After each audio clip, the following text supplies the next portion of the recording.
आवळा ना हा सगळ्यात बहुगुणी आहे. पण तो जर असा कच्चा खायचा म्हणला ना तर मात्र कुणालाच आवडत नाही. त्याच्यासाठी ना आपण त्याला वेगवेगळ्या पद्धतीने बनवून खातो. तर अशीच आज एक चटपटीत अशी आवळ्याची कॅन्डीची रेसिपी मी तुम्हाला शेअर करणार आहे. त्यासाठी व्हिडिओला अजिबात स्किप न करता अगदी शेवटपर्यंत बघा. तर नमस्कार मंडळी, मी प्रियंका आणि तुम्हा सर्वांचं प्रियास फूडीमध्ये मनापासून स्वागत. चला तर मग करूया आपल्या रेसिपीला सुरुवात. तर मंडळी, सगळ्यात पहिल्यांदा आपल्याला इथे अर्धा किलो ना आवळे घ्यायचेत. आणि हे बघा, मी जे आवळे घेतलेत ना ते पूर्ण असे हिरवेगार घेतलेत. त्याला कुठेही असा ना डाग नसला पाहिजे. एखादा क्वचित जर कुठे डाग असेल ना तर तो थोडासा काढून टाका. आणि सगळे आवळे ना स्वच्छ असे पाण्याने आपल्याला धुवून घ्यायचे. लक्षात घ्या, आपल्याला आवळ्यामध्ये ना आवळ्याची जी कॅन्डी बनवायची त्याच्यामध्ये आपल्याला दुसऱ्या कोणत्याच पाण्याचा वापर नाही करायचा. त्यासाठी आवळे स्वच्छ धुवून घ्यायचे आणि मग त्याला सुक्या कपड्याने पुसून एका चाळणीवरती काढून घ्यायचं. तोपर्यंत ना मी इथे एका टोपामध्ये पाणी गरम करायला ठेवून दिलं होतं. आणि आता हे बघा, पाण्याला उकळी सुद्धा आली. आणि आता ही चाळण आपण त्या टोपावरती ठेवून देऊयात. आता याच्यावरती आपल्याला झाकण ठेवायचंय आणि त्याला ना घड्याळात टाइम लावून ना अगदी 15 मिनिटांसाठी पूर्ण ठेवून द्या. 15 मिनिटांमध्ये आपले चांगले आवळे ना उकडून होतील. ठीक आहे, तर आवळे आपले शिजत आहेत तोपर्यंत आपण दुसरी तयारी करूया. तर मी ना इथे अर्धा किलो ना मिश्री घेतली होती, म्हणजे मोठी खडीसाखर घेतली होती. तर याच्याऐवजी ना तुम्ही 400 ग्रॅम किंवा 450 ग्रॅम वापरली तरी चालेल. आणि जी आपण चहासाठी साखर वापरतो ना बारीक, ती वापरली तरी चालेल. तर आता ही मिश्री आहे की ना आपल्याला ती बारीक थोडीशी पेस्ट करून घ्यायची, म्हणजे ओबडधोबड असं करून घ्यायचंय, जेणेकरून मिक्सरचे आपले दात तुटणार नाहीत. तर आता याला ना आपण मिक्सरमध्ये ना त्याची फाईन अशी पेस्ट करून घेऊयात. म्हणजे पूर्ण एकदम पिठासारखी नाही करायची बरं का, अगदी रवाळ करायचे, जसं की आपलं बारीक रवा असतो की नाही अगदी तशी करून घ्यायची. तर मी थोडी थोडी मिक्सरमध्ये घालून ना त्याची पेस्ट करून घेते. तर आता हे बघा, याची मी पेस्ट करून घेतली. अगदी बारीक रवा असतो ना अगदी तसं ठेवायचं, जास्त असं पिठासारखं पातळ त्याला करायचं नाहीये. ठीक आहे, तर आता याला ना आपण बाजूला ठेवून देऊयात. तर आता त्यासोबत आता हे बघा की आपले याच्यासोबत आपली आवळी सुद्धा उकडून झालीत. तर आता आवळे उकडलीत की नाही ना हे कसं बघायचं, तर हे बघा वरती बघू शकताय तुम्ही की सगळ्या आवळ्यांच्या ना कळ्या मोकळ्या झालेल्या आहेत. तरी सुद्धा तुम्हाला असं वाटलंच की एखादा आवळा आपला शिजलाय की नाही, तर काय करायचं, एखादा दुसरा आवळा असतो की नाही तो असं पलटी करून बघायचं. बघू शकताय की जी आवळ्याची खालची बाजू असते ना ती वरच्या साईडला करून बघायची, त्याच्या खालच्या बाजूच्या कळ्या पण मोकळ्या झालेल्या असतात. हे बघा मी तुम्हाला दाखवते. हा वळा बघा, हा वळा आपण असा मोकळा करून बघूयात. जी खालची बाजू असते ना ती मोकळी करून बघायची. जर त्याच्या कळ्या मोकळ्या झाल्या असल्या ना तर समजून जायचं की आवळे आपल्या शिजले. तर आता ह्याला पण ना थंड करून घेऊयात. एक 10 ते 15 मिनिटं ठेवून द्या. 10-15 मिनिटं चांगले थंड होतात, म्हणजे त्याला आपल्या कळ्यांना सहज अगदी मोकळ्या करता येतील. तर आता हे बघा, मी चाकू घेतला होता. मला वाटलं की चाकूची गरज पडेल, पण चाकूची काही गरज नाही पडत आहे. आणि अगदी सहज याच्या कळ्या मोकळ्या होतात. तुम्ही बघू शकता किती सहज कळ्या मोकळ्या झालेत. आता हे जर काम जर तुम्ही तुमच्या मुलांना लावलं ना तर ही कॅन्डी ना तुमची मुलं सुद्धा आवडीने खातील बरं का. आणि किती सहजरित्या मी तुमच्याशी बोलत ना पटापट ह्या सगळ्या कळ्यांना मोकळ्या सुद्धा करून घेतलेत. ह्या कळ्या सुद्धा सगळ्या मोकळ्या करून झाल्या ना की आता सगळ्यात पहिल्यांदा आपल्याला साहित्य काय लागणार आहे ना ते बघूयात आपण. तर हे बघा, मी ना इथे 1 टीस्पून ना काळं मीठ घेतलंय. काळे मीठ नक्की वापरा बरं का, चव छान येते. 1 टीस्पून साधं मीठ घेतलंय. इथे ना 1 इंच अद्रकचा तुकडा घेतलाय मी, तो असा बारीक किसणीने किसून घेतलाय. त्यासोबत ना मी इथे अर्धा टीस्पून हळद घेतलीय. 1 टीस्पून मी इथे चाट मसाला घेतलाय. इथे मी अर्ध्या लिंबाचा रस घेतलाय. आणि इथे ना 1 टेबलस्पून इतकं तूप घेतलंय. आणि हे जे तूप आहे की नाही ते मी वितळून घेतलंय बरं, घट्ट तूप असं नाही घ्यायचं बरं का. इथे मी 1 आणि अर्धा म्हणजे 1.5 टेबलस्पून इतकं ना कॉर्नफ्लॉवर घेतलंय. त्यासोबत मी पाणी सुद्धा घेतलंय. आता इथे पाण्याचा वापर आपल्याला किती होणार आहे ना ते मी तुम्हाला नंतर सांगते. आता याच्यासोबत आपल्याला लागणारी ती म्हणजे साखर, जी आपण मिक्सरला पेस्ट करून घेतली होती. आता लक्षात घ्या, सगळ्यात पहिल्यांदा आपण ना जी साखर घेतलेली ना त्याच्यातली ना 3 टेबलस्पून इतकी साखर आपण साईडला काढून घेऊयात. तर 1 टेबलस्पून, ही 2 आणि ही 3, ही 3 टेबलस्पून साखर. त्याच्यामध्ये ना आपण चाट मसाला जो घेतलेला ना तो घालून आपण मिक्स करून घेऊयात. तर हे बघा, चाट मसाला घालून त्याला मिक्स करून घ्यायचा. आणि आता याला साईडला ठेवून देऊयात. आता दुसरीकडे आपण जे कॉर्नफ्लॉवर घेतलेलं ना त्याच्यामध्ये ना 1.5 टेबलस्पून इतकंच पाणी घालायचं, म्हणजे जेवढं कॉर्नफ्लॉवर घेतलं ना अगदी तेवढंच पाणी घालायला. लक्षात घ्या, जर तुम्ही इथे पाण्याचा वापर जर जास्त केला ना तर आवळा कॅन्डी बनवण्यासाठी ना जे मिश्रण आपल्याला तयार करायचं तेवढंच पाणी आपल्याला परत आटवावं लागेल. त्यासाठी इथे पाण्याचा वापर कमी करा. आता दुसरीकडे आपल्याला जे मिक्सरचं भांडं होतं की नाही त्याच्यामध्ये ज्या आवळ्याच्या ज्या कळ्या मोकळ्या करून घेतलेल्या ना त्या थोड्या थोड्या करून मिक्सरमध्ये काढून त्याची पेस्ट करून घ्यायची. आता याच्यामध्ये जे अद्रक आपण बारीक किसणीने किसून घेतलं ना ते घालायचं. लक्षात घ्या, अद्रक असा मोठा तुकडा घालू नका, नाहीतर आवळे आपले शिजलेले. अद्रकचा तुकडा तसाच राहील आणि आवळे बारीक होतील. ठीक आहे, तर आता याच्यामध्ये आपल्याला पाणी नाही वापरायचं, तर वापरायची साखर. आता जी साखर आपण बारीक करून घेतलेली ना तीच साखर अगदी थोडी थोडी घालून ना मिक्सरच्या भांड्यात घालून आपण त्याची पेस्ट करून घेऊयात. तर आता हे बघा याचं टेक्स्चर कसं आहे तुम्ही बघू शकता. याचं टेक्स्चर ना खूप असं घट्ट आहे, म्हणजे एकदम रवाळ कसं असतं ना तसे. आपल्याला एकदम असं नको, आपल्याला याचं टेक्स्चर पूर्ण असं क्रीम सारखं पाहिजे. त्याच्यासाठी परत अगदी थोडीशी साखर आपण त्याच्यामध्ये घालूयात आणि परत त्याची आपण पेस्ट करून घेऊयात. तर हे बघा आता ह्याचं टेक्स्चर बघा किती सुंदर आहे. असं आपल्याला पाहिजे, अगदी क्रीम सारखं तयार झालंय की नाही, कारण आपली कॅन्डी सुद्धा अगदी तशीच सुंदर तयार होणार. तर आता हे जे मिश्रण आहे ना ते आपण कढईमध्ये काढून घ्या. तर आता हे ते बघा मी ना इथे हार्ड एनोडाईची कढई आहे माझ्याकडे म्हणून मी याच्यात बनवते. जर तुमच्याकडे नॉनस्टिक असेल त्याच्यात बनवा, ॲल्युमिनियम असेल त्याच्यात बनवलं तरी चालेल, स्टीलच्या कढईत बनवलं तरी चालेल. पण लक्षात घ्या लोखंडाची कढई किंवा पितळाची कढई अजिबात वापरू नका. एक वेळ पितळाची कढई वापरली तरी चालेल, पण तिला ना आतमधून कलई केलेली असली पाहिजे. पण लोखंडाची कढई अजिबात वापरू नका, कारण लोखंडाच्या कढईमध्ये ना कॅन्डी जर करायला गेलात ना तर ती काळी पडेल आणि खायला सुद्धा चांगली लागणार नाही. तर मी आता माझ्याकडे हार्ड एनोडाईची कढई आहे म्हणून त्याच्यामध्ये ना मी सगळं मिश्रण काढून घेते. आणि हे बघा माझ्याकडे जे दुसरं भांडं म्हणजे दुसरं भांडं सुद्धा मी मिक्सरला बारीक करून घेतलं आणि दोन्ही मिक्सरच्या भांड्यातले मिश्रण मी ह्याच्यात काढून घेतलेलं आहे. आणि ते बघा एकदम किती बारीक त्याची कन्सिस्टन्सी, म्हणजे एकदम क्रीम सारखं झालंय की नाही, अगदी असंच करून घ्यायचंय. आणि आता ही कढई ना मी अजून गॅसवरती चढवली नाही बरं का. त्याच्या अगोदरच आपण ही साखर सुद्धा याच्यात आपण मिक्स करून घेऊयात. तर हे बघा साखर मिक्स केल्यानंतर ना त्याचा कलर पूर्ण चेंज होता. तर बघू शकता की किती सुंदर त्याचा कलर आला, एकदम व्हाईट कलर आलाय की नाही. हे बघा तर साखर पूर्ण आपण मिक्स करून घेऊयात. साखर मिक्स झाल्यानंतर त्याचा कलर बघू शकता किती सुंदर आला. आता गॅस चालू करायचा आणि जी कढई होती ना ती कढई आपण आता गॅसवरती चढवून घेऊयात.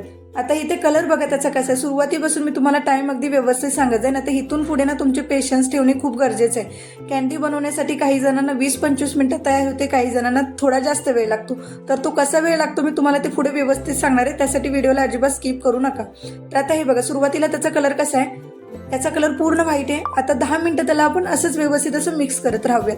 ठीक आहे, तर 10 मिनिटं व्यवस्थित असं त्याला मिक्स करत राहिलो ना की आता इथून पुढे त्याचा कलर कसा चेंज झालाय तुम्ही बघू शकता की याचा कलर 10 मिनिटांनंतर असा चेंज होत जातो. आता ह्या स्टेजला ना आपल्याला याच्यामध्ये ना काळं मीठ घालायचं. जे आपण मीठ घेतलेलं की नाही ते दोन्ही सुद्धा मीठ आपण ह्याच्यामध्ये घालून घेऊया. सुरुवातीला काळं मीठ आणि मग सफेद मीठ घालायचं आणि परत त्याला ना 5 मिनिटं परत त्याला असं व्यवस्थित मिक्स करत राहायचं. तर आता हे बघू शकता ह्या स्टेजला ना आता 15 मिनिटं झालेली आहेत. आता इथे ना आपण जो लिंबाचा रस घेतलेला ना तो घालूयात. लिंबाचा रस याच्यासाठी वापरायचा जेणेकरून आवळ्यामध्ये जो तुरटपणा असतो की नाही तो कमी होतो. आणि सोबतच मी ह्याच्यामध्ये हळद सुद्धा घालून घेते. आता हळद जर तुम्हाला नसेल वापरायची ना, नाही वापरली तरी चालेल. मी हळद फक्त इथे थोडासा कलर यावा ना म्हणून त्यासाठी वापरले. आता हळद शिजायला एक 5 मिनिटं आपण ठेवून देऊया. तर सुरुवातीपासून जी 15 मिनिटं झाली होती आता इथून पुढे आपल्याला 5 मिनिटं परत त्याला मिक्स करून घ्यायचं. तर आता हे बघू शकताय तुम्ही आता 20 मिनिटं आपली झालेली आहेत. आता ह्या स्टेजला आपण जे कॉर्नफ्लॉवरची स्लरी करून घेतलेली ना ती आता आपण ह्याच्यामध्ये घालून घेऊयात. तर लक्षात घ्या कॉर्नफ्लॉवरमध्ये आपण पाण्याचा वापर केला होता, त्याच्यासाठी आपल्याला इथून पुढे ना हे मिश्रण अगदी 10 ते 15 मिनिटं व्यवस्थित शिजवून घ्यायचंय. तर आता सुरुवातीला जर काही जण कॉर्नफ्लॉवरची स्लरी वापरत असेल, जसं की मीठ ज्यावेळेस आपण टाकलं होतं त्यावेळेस जर तुम्ही कॉर्नफ्लॉवर वापरत असाल तर तुमची कॅन्डी अगदी 20 ते 25 मिनिटं सहज तयार होते. पण आपण शेवटी वापरले त्याच्यासाठी आपल्याला सहज ते 30 ते 35 मिनिटं सहज लागतील. तर मी तुम्हाला सुरुवातीपासून सांगते आपली आता ना 30 मिनिटं होत आलेली. तर हे बघा मिश्रण आपलं कसं तयार झालेलं आहे. अगदी मिश्रणाला कलर येत आला, कलर त्याचं पूर्ण जात आलेला आहे. आणि मिश्रण आपलं सुरुवातीला किती होतं आणि आता ते पूर्ण मिश्रण घट्ट होत आलेलं आहे. आता शेवटच्या स्टेजला आपल्याला याच्यामध्ये तूप टाकायचं आहे. तूप टाकल्यानंतर ना मिश्रण हे कढईपासून पूर्ण सुटायला लागतं. आता बघू शकता की तूप टाकलं ना एकतर मिश्रणाला चकाकी सुद्धा खूप छान येते आणि मिश्रण सुद्धा कढईपासून सुटायला लागतं. आता हे तुम्ही बघू शकता, मी दाखवते तुम्हाला. हे बघा मिश्रण जसं आपण गोळा करायला घेतो की नाही ते मिश्रण पूर्ण कढई सोडायला लागते. हा फायदा असतो की हार्ड एनोडाईज आणि नॉनस्टिकच्या कढईमध्ये हे मिश्रण करण्याचा. जर तुमच्याकडे नसेल तर काही हरकत नाहीये, तुम्ही स्टील किंवा ॲल्युमिनियमच्या कढईमध्ये केलं तरी चालेल. आता हे बघा 30 मिनिटं होऊन गेलेली आहेत आपली. तोपर्यंत आपण एका ताटाला ना ग्रीस करून घेऊयात. तर तुम्ही बटर पेपर लावून पण ग्रीस करू शकता, पण मला गरज नाही वाटत आहे बटर पेपरची, म्हणून मी एका ताटामध्ये ना त्याला तूप लावून असं ग्रीस करून घेतलंय. तर आता हे बघा 35 मिनिटं आपली होत आलेली आहेत. आता 5 मिनिटं सुद्धा झाली तर ते कॅन्टीना तयार व्हायला आलं. तर हे बघू शकता की ह्याचा गोळा व्हायला लागला. तुम्ही बघा कसा गोळा व्हायला लागला. मी तुम्हाला परत एकदा दाखवते. हे बघा पूर्ण मिश्रण सुरुवातीला आपलं किती जास्त होतं आणि आता किती प्रमाणात मिश्रण आपलं कमी झालेलं आहे. आणि हे बघा अगदी त्याचा ना एका ठिकाणी त्याचा गोळा करून बघायचा. जर त्याचा गोळा व्हायला लागला तर समजून जायचं की आपली कॅन्डी अगदी तयार व्हायला झालेली आहे. हे बघा अगदी असं आपल्याला मिश्रण पाहिजे. याच्या अगोदर जास्त घाई गडबड करून लगेच ताटामध्ये काढू नका, नाहीतर ती कॅन्डी निघणार नाही, ती मिश्रण पूर्ण ताटाला चिकटून राहील. ठीक आहे, त्यासाठी इथे पेशन्स ठेवणं गरजेचेच आहेत. तर आता हे सगळे मिश्रण आपण एका ताटामध्ये काढून घेऊयात. तर हे सगळं मिश्रण ताटामध्ये काढून घेतलं की त्याला आपण सेट करून घ्यायचं. लक्षात घ्या, जर तुम्ही सकाळी बनवत असाल ना तर एक 4-5 तासासाठी सहज ठेवून द्या. 4-5 तासामध्ये व्यवस्थित सेट होऊन जातं. जर रात्री करत असाल तर सकाळपर्यंत ठेवून द्या. आता माझ्याकडे एवढा वेळ नव्हता म्हणून मी ना ह्याला 3 तासासाठी मी सेट करायला ठेवून दिलेलं. 3 तासामध्ये सहज मिश्रण सेट होऊन जातं. हे बघा, व्यवस्थित असं करून घ्या आणि त्याला व्यवस्थित असं सेट करायला ठेवून द्या. तर आता हे बघा 3 तास होऊन गेलेत आणि आता त्याच्या साईडच्या कडानं आपल्याला व्यवस्थित अशा मोकळ्या करून घ्यायच्यात. चाकूच्या साह्याने ना मी सगळ्या साईडच्या त्याच्या कडानं व्यवस्थित अशा मोकळ्या करून घेतलेत. तर हे बघा, आता त्याला ना मधून असं कट करून घ्यायचं. लक्षात घ्या, मिश्रण पूर्ण असं चिकट असतं, त्यामुळे तुम्हाला वाटेल की मिश्रण व्यवस्थित माझं झालंय की नाही. तर लक्षात घ्या, जेव्हा मिश्रणाला तुम्ही वरून हात लावाल की नाही, जर तुमच्या हाताला असं तुपाचा थर लागला तर समजून जा की तुमचं मिश्रण चिकट झालेलं नाहीये, एकदम परफेक्ट झालेलं आहे. पण मी जे टाइम सांगितलं त्या टाइममध्ये जर तुम्ही केलं ना तर अगदी व्यवस्थित होऊन जाईल, अजिबात बिघडणार नाही तुमची कॅन्डी. आता जर तुमचं मिश्रण कट करताना जर चिकटत असेल चाकूला तर काय करा, चाकू जो साखर घेतलेले ना आपण, साखर साईडला ठेवले चाट मसाला टाकून, त्याच्यामध्ये चाकू परत एकदा बुडवून घ्या आणि मग परत मिश्रण कट करा. जास्तीत जास्त ना 1.5 ते 2 सेंटीमीटर लांबीच्या ज्या पट्ट्या असतात ना तशा कट करून घ्या, म्हणजे ना ते एकदम खाताना सुद्धा छान लागते बरं का, आणि कट करताना सुद्धा बरं वाटतं. तर आता एक तुम्हाला पट्टी त्यातली मी उचलून दाखवते. हे बघा किती सहजरित्या निघून येते आणि अजिबात अशी लांबत नाहीये ना चिकट झालेली नाहीये, अगदी जेली सारखी तयार होते बरं का, खूप छान लागते. तुम्ही जर तुमच्या मुलांना अशी जर दाखवली ना तर तुमची मुलं अशीच खाऊन टाकतील. पण तुम्हाला खरं सांगते, ही बघू शकता किती सुंदर तयार झालेली आहे. हे बघा, मी पुढच्या बाजूने आणि पाठीमागच्या बाजूने सुद्धा तुम्हाला दाखवते. हे बघा किती सुंदर तयार झाले की नाही. आता ह्या सगळ्या पट्ट्या आपण एका प्लेटमध्ये काढून घेऊयात. हे बघा, मी एक तुम्हाला दाखवते काढून. हे बघा, ही एक काढून झाली. आता अशा पद्धतीने मी सगळ्या त्याच्या पट्ट्या अशा काढून घेतलेल्या आहेत. आता याच्यातली एक पट्टी मी तुम्हाला कट करून दाखवते. किती 1.5 ते 2 सेंटीमीटर लांबीच्या कट करून घ्या, म्हणजे ना दिसायला सुद्धा सुंदर दिसतात आणि खायला सुद्धा खूप छान लागतात बरं का. मुलांना जर अशा दिल्या ना तर मुलं लगेच पटकन खायला बसतील. तर हे बघा, अगदी जेलीसारखी तयार झाली की नाही, खूप छान लागते बरं का. आता अशा पद्धतीने ना सगळ्याच कट करून घ्यायच्या. तर हे बघा, जर तुम्हाला ह्या स्टेजला पण वाटत असेल ना की ते चिकटते अजून पण मिश्रण चाकूला, तर काय करा, त्या साखरेमध्ये ना परत एकदा चाकू असं मिक्स करून बुडवून घ्या आणि नंतर मग कट करायला घ्या. आता हे मिश्रणातले 1-2 ज्या होत्या ना त्या मी तुम्हाला दाखवते कशा काढायच्या.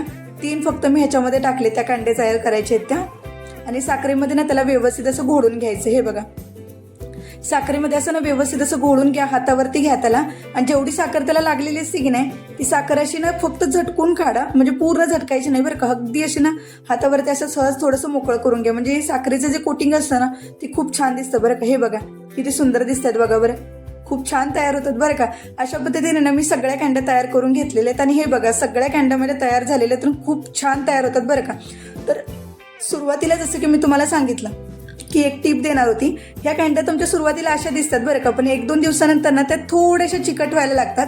तर त्यासाठी काय करा माहितीये का, ह्या ज्या कॅन्ड्या असतात की नाही 1-2 दिवसानंतर जर चिकट व्हायला लागल्या ना की त्याला नाही का क्लीन रफ पेपरमध्ये ना की तुम्ही त्याला ना फोल्ड करून ठेवता, म्हणजे चॉकलेटचा आकार कसा असतो चॉकलेट आपला, तसं दोन्ही साईडने ना त्याला रॅप करून ठेवा. तुमच्या मुलांना तशा ना जेली खायला आवडतात की नाही, सेम तशा होतात बरं का, खूप छान लागतात. करून बघा एकदा, आणि व्हिडिओ कसा वाटला ना मला एकदा कमेंटमध्ये मात्र नक्की कळवा. आवडला असेल तर एक लाईक मात्र नक्की करा, आणि जर तुम्ही चॅनलवर नवीन असाल तर सबस्क्राईब करायला मात्र विसरू नका. पुन्हा भेटूयात अशा चटपटीत रेसिपी सोबत. तोपर्यंत धन्यवाद.